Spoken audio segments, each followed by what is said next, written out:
Hey guys, so I'm here today with my November wrap up. I am going to be talking about the books that I read as well as movies that I watched and some articles that I enjoyed from my magazine reading this month. I will talk about the books first, so if you're not interested in the other stuff, you don't have to watch it.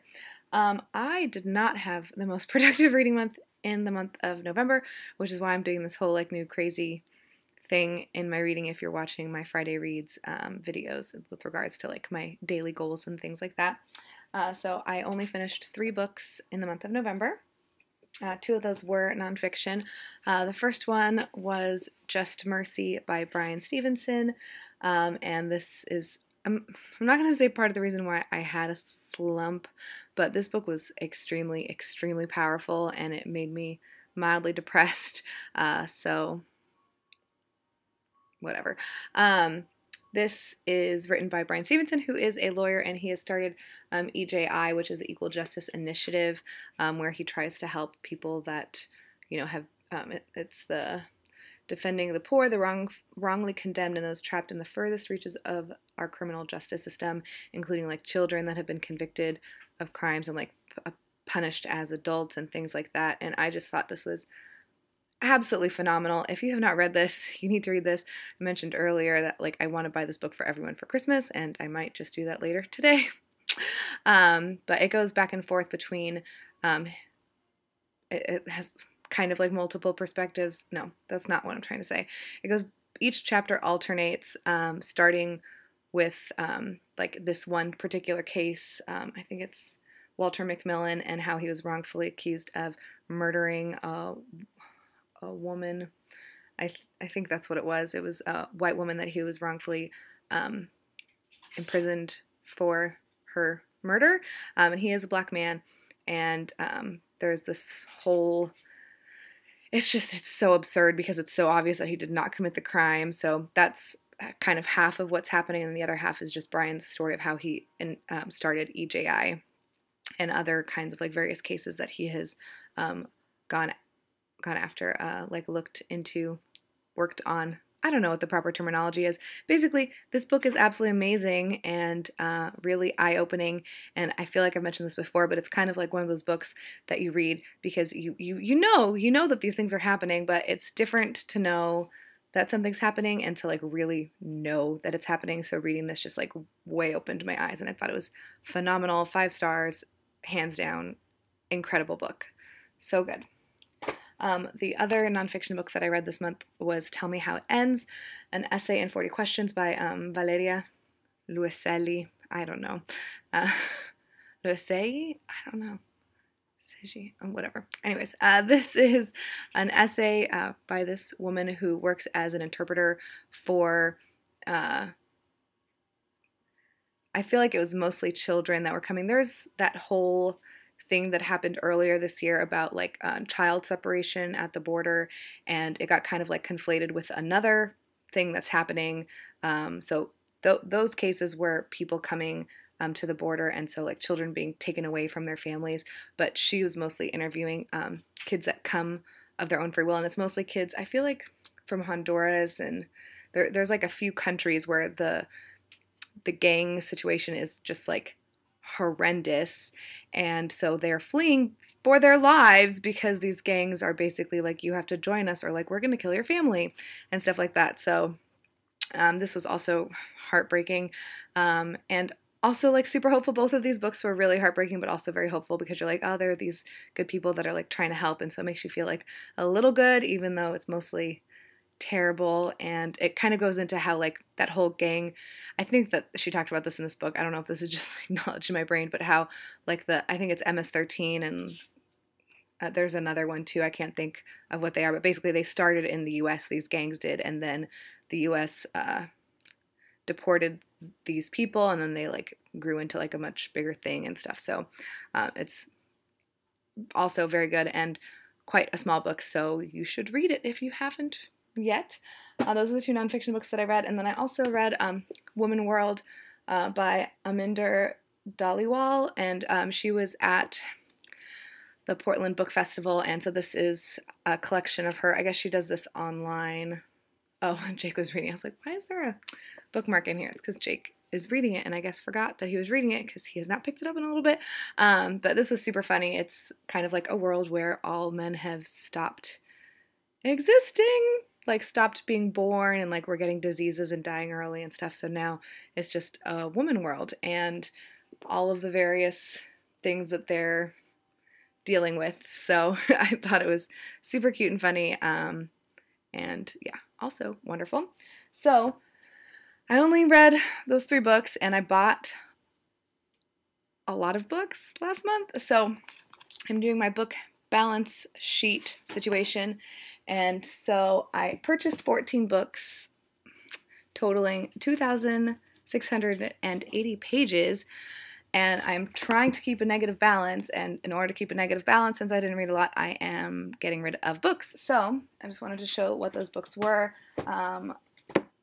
First of all, and the easiest thing to get rid of was the 2 books that I own in the True Blood series, Sookie Stackhouse novels. I was obsessed with True Blood, the TV show, when I was younger, when it came out. I don't know how long ago that was at this point. 10 years ago, maybe less, I don't know. And I think these are books 5 and 6, so I read 1 through 4, and I liked them while I read them, but I just have zero interest in reading them now, and these were on my shelves, and I was like, why do I have these still? So I tried reading number 5, and I read like 2 pages and was like, yeah, this is not where my heart lies anymore, so I'm getting rid of those. I'm also getting rid of this really big book. This is one of the books that I got from my dad's house when he passed away. And I just also am not really interested in this. I got away with my page count because of this chunker mostly. But I prefer to have my books in individual fashion. I don't really like having multiple books like conglomerated. I might make an exception in the future for like those Everyman Library books. I think those are really nice and I'd like to own them. But currently I have no want for this. I keep all of my books in chronological order, but like the books that I've read, I keep them chronologically by publication date, and you can't really do that with a big thing like this. So I just took pictures of what books are in here, and I will read those in the future.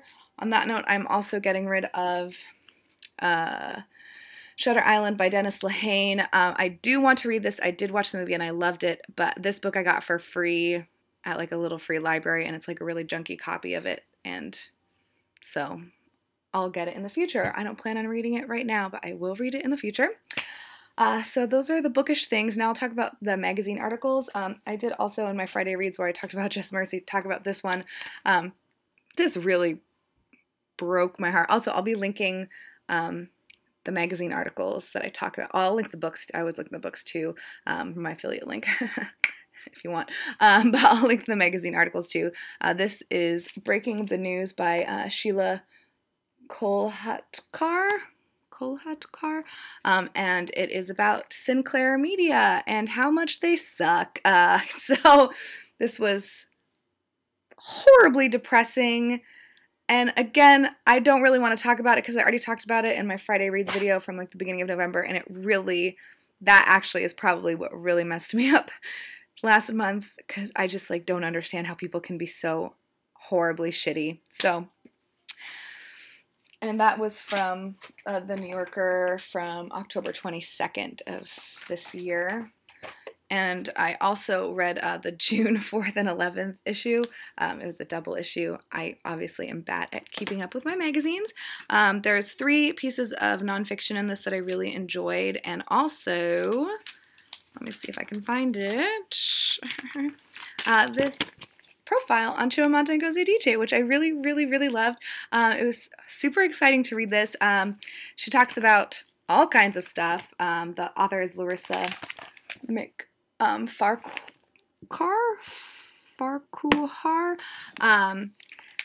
I feel like super interesting. Like she talks about, there was like that whole thing where she talked about how like trans women are not the same as like biologically born women, and how like literally the internet lost its shit because she said that, and it like really upset me when that happened, because in my mind and I feel like my perception of it was never that she was discounting a trans woman being a trans woman, just that like their lived experience is different from, you know, a woman born biologically in the correct body. Like it's just going to be. understand why, like, I don't know. It's really upsetting. I feel like people get like too mad too quickly about everything. Like you have to be so careful about everything that you say, and I just don't understand how. I mean, factually, I feel like that is correct. It's not saying that they're not women. It's just that their lived experiences are different. I mean, everyone's lived experience is different if we want to get into that, but anyways, and she also talked about her father's kidnapping, which I thought was really interesting. I actually met her. I saw her when I was living in DC. She had a little like, talk and then book signing. And that day she said that she just found out that her father had been kidnapped. And so like reading that, I'm just like, oh my gosh, like I forgot that happened. And like, I don't know. It was so nice to read this. I mean, look how... She's just so lovely. I love her so much. I want to frame this because she honestly, like, I feel like I've talked about it in the past, but when I got up to the line to get her to sign my book, I just was like crying. I was just so, I don't know, like what about her specifically, because I've met other people that I really enjoy, like Amy Goodman and stuff, but like meeting her like really emotionally impacted me, and I'm just so pleased that I got to read that right now, or a couple weeks ago.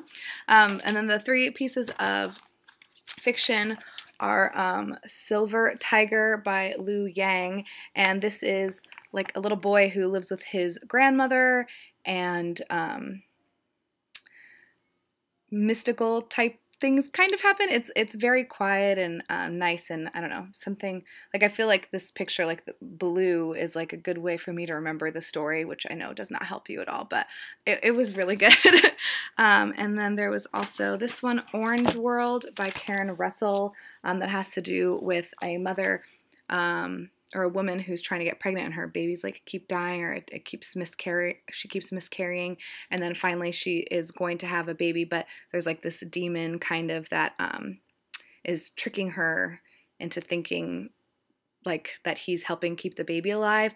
And I feel like it was a really wonderful story about like a mother's anxiety and like caring for your child and making sure that like you're helping and saving them, or like, not causing detriment to them. Yeah, that was super good. And then the last one that I'm going to talk about is Fungus by David Gilbert. And this one is about a man and his daughter, and they were in an accident where his wife and I think other child died, so now it's just the 2 of them. And so this whole thing, it was in a car accident, is, them trying to get like a new car and like not moving on, but like moving forward kind of thing. And I don't know, I thought it was also really quite beautiful. So those are all the things that I read. I don't know why I'm out of breath. It's kind of pathetic. All right, so I did watch some movies last month too. I rewatched For Your Consideration, Practical Magic, and Robin Hood Men in Tights. Practical Magic is like one of my favorite movies. I love it so much. And then new watches were Suspiria, which was insane. That was a very weird time. I didn't really know what it was about other than like that Chloe, whatever her name was in it, and Tilda Swinton or Swinson, whatever her name is, and that it had to do with like possible witches. It was very, very weird. I cannot believe I just cursed. I'm gonna cut that out. Oh my gosh, excuse me, please. There is a lot of gore in it, and also I cried because it was really sad. It was a good, I really liked it. I thought it was super weird. I never saw the original though, so I don't know. And then Jake's family were in town, and so they wanted to see the Fantastic Beasts, The Crimes of Grindelwald, but I had not seen Fantastic Beasts and Where to Find Them, so we watched both of those while they were here. Fantastic Beasts and Where to Find Them I thought was super fun and exciting and great, and then The Crimes of Grindelwald I thought was okay.